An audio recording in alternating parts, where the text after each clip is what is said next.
Onions are very fun to grow. It feels nice to grow onions, especially when you get nice big onions for storage for the winter that you grew yourself. There's a great sense of accomplishment with onions. But onions are a little bit tricky. They're not the easiest things to grow. But I'm going to try to make it a bit easier. And one thing is you want to grow them from seed. There's a lot of catalogs that will sell little starts, and I don't recommend it. By planting little onions and trying to get a big onion, you're going to do better off if you do it from seed. And what I like to do is just take a 10-20 tray, and that's just a tray that's 10 inches by 20 inches is what it's called, and it's just an open tray, and you want to fill it completely with soil, right? You want to have a lot of soil in there, and sprinkle the seeds evenly on top. In a 10-20 tray, you want maybe 150 to 200 seeds is good. And they're going to grow inside that tray, and they're going to look like little chives. They're going to grow up. And then what you want to do is just start cutting them down. Keep them to about 6 to 8 inches. You don't want them to keep getting bigger and flop over. And you want to wait until the frost is passed. And you want to start these onions at least 10 weeks before frost.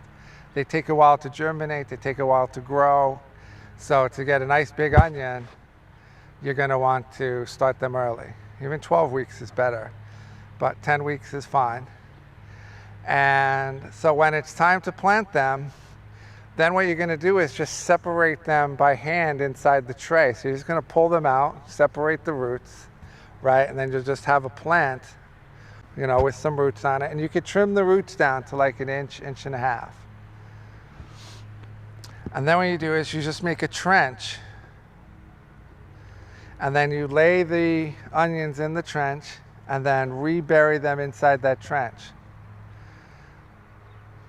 Right? And you want them, slightly more than a hand's distance apart, probably 6 to 8 inches apart in that trench in 3 rows. And make sure they're well buried, right? You can overbury, you can put onions a bit deeper than you think than other plants. You don't need to plant it like where it was at, just down to the white. You can plant it a bit deeper. And that's going to make sure that it survives and doesn't dry out. Because onions, when they're transplanted, they get a little upset. It may take them a couple of weeks to recover until they start growing upright again. And there's nothing wrong with them. You just, make sure they're well watered, make sure they're covered, and hopefully they'll stand straight up again and start to grow. And like anything, it's about good, well-balanced, fertile soil. That's what's going to make a big onion. All right, so making sure that it has everything it needs. Now, once it starts to grow and it starts to get bigger, but before it starts bulbing, I like to put another round of fertilizer down, and I'll do that in between each of these lines. So I'll put 2 rows of fertilizer in.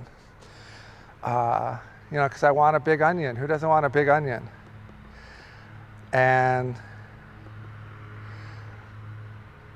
so what's going to happen is it's going to start to grow, and then very soon, you can see it's already starting. These are going to start to yellow and brown as the bulb grows, right? So once it starts bulbing, the greens are going to start to die and bend over. And once the greens bend over, that's when it's time to harvest them. And for onions, you harvest them all at once. So you would plant an entire bed, all your onions at the same time, and then you would harvest them at the same time.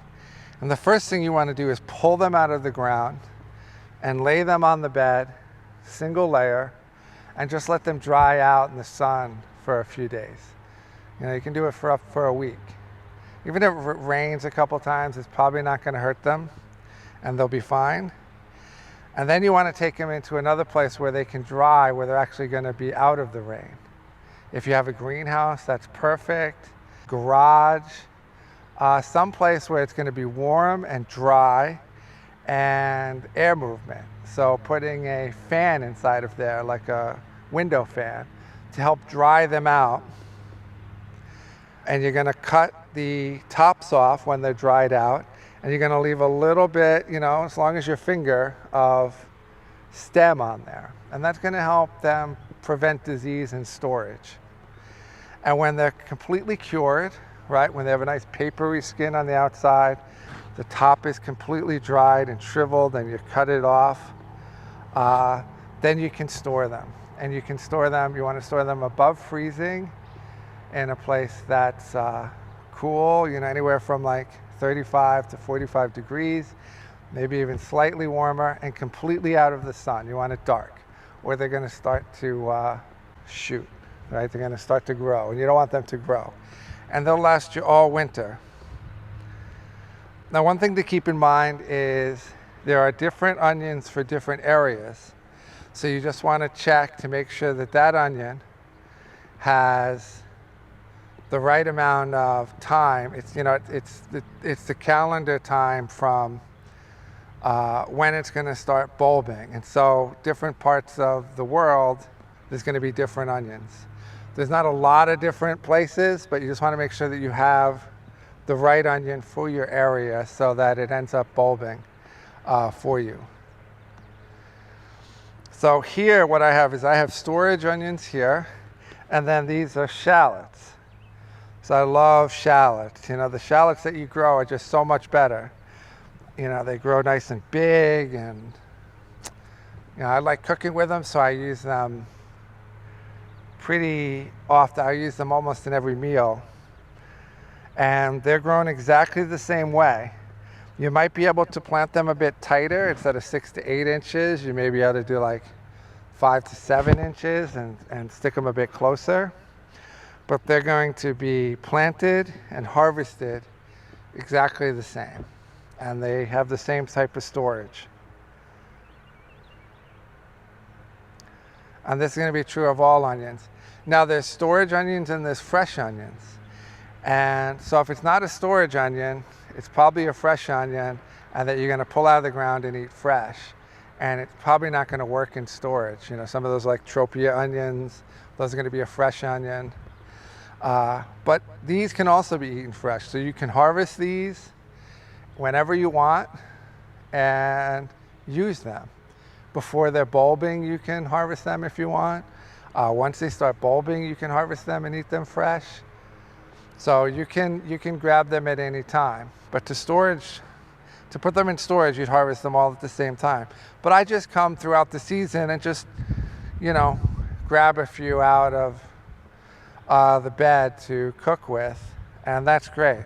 And especially as they start bulbing, you can start using them like regular onions, and they're going to be a bit sweeter when you harvest them and eat them fresh. They're going to be really, really nice. So problems that affect onions. One of the major ones is going to be thrips. And not only thrips, but the diseases that come with them. Because thrips are little tiny flies that chew on the outer edge of the leaf. And we can see it on the plant. You'll see it'll actually look like something just been, chewing on the outer surface. Very small. So it's going to look like a little pale streak on them. And that's a thrip. Unfortunately, not much you can do about it except have very, very healthy plants that can resist it. Because thrip damage isn't your problem. What happens is that lesion opens itself up to disease, right? So you'll get like a fungus problem or a purple spot, and these are just fungal or mildew problems that will affect the onion after they've been damaged. So this can happen from, wind damage or whatever, but it's most likely going to be thrip damage that's going to cause that. Now, it's not going to affect the storage too much, so you really just want to get to the point of them bulbing, and then as the onion weakens and the greens weaken, you're going to get it more. So it's about squeezing that time, you know, having your onions grow as fast as they can and getting to a point where they can bulb and, you know, have the damage set in so that you can at least have onions for the winter. And it all comes down to really good soil is what's going to help, right? There's really not anything that you can do, right? You're not spraying or anything like that. So it always going to come back to this, really good soil and putting your time into that. Lots of compost, lots of fertilizer, well balanced, and that's going to prevent those problems in onions. And those are really going to be your biggest problems. Is going to be what comes along with onion thrips.